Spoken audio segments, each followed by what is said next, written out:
Welcome back to Gabs Kitchen Adventures. If you're new to the channel, please feel free to subscribe and click the bell icon so you could go ahead and receive notifications when I post something new.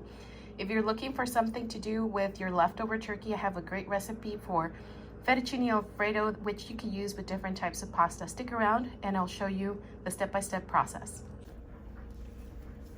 So what we're doing now is we're gonna go ahead and make the sauce for the Fettuccine Alfredo sauce. We're gonna go ahead and use 4 tablespoons of the butter, and I'm gonna go ahead and set that in right now. And try to have your stove at medium temperature.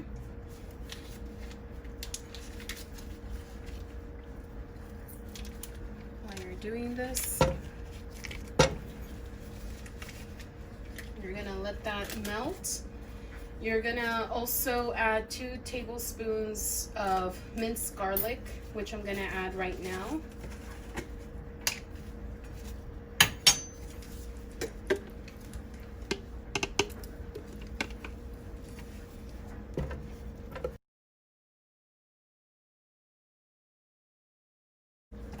You're gonna add 1 teaspoon of black pepper.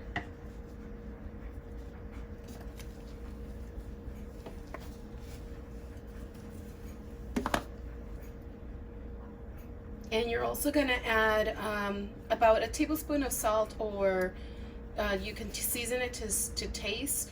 So I'm going to do that at the end. So I'm going to go ahead and mix these ingredients.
I went ahead and added half a cup of water and continued mixing, and this is what the end result looks like. And I'll show you in a little bit what the served plate looks like. And this is what the end result looks like. If you would like more recipes like this one, please feel free to subscribe and click the like button and the bell icon. If you don't have fettuccine, you could go ahead and use different kinds of pasta. You could use elbow, you could use penne pasta or any other pasta. Enjoy your meal.